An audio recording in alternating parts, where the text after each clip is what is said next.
Lelaki bertopi pukau pekerja premis menjual durian.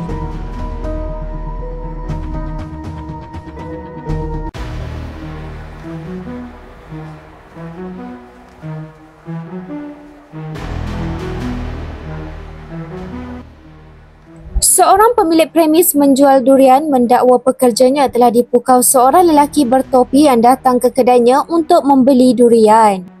Menerusi rakaman kamera litar tertutup CCTV, lelaki yang memakai pelitup muka itu datang ke kedai untuk membeli satu pek durian berharga RM39.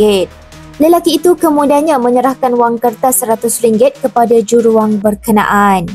Selepas juruwang itu memberi semula baki berjumlah RM61 kepada lelaki itu, dia mendakwa durian tersebut tidak elok dan meminta untuk ditukarkan kepada yang baru.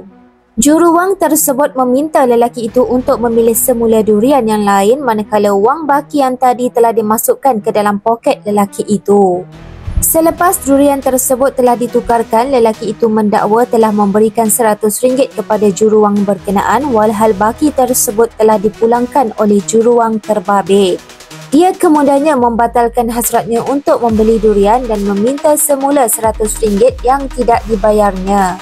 Juruwang berkenaan yang berasa keliru terus memberikan wang RM100 dari mesin duit tersebut sambil lelaki itu segera beredar dari situ.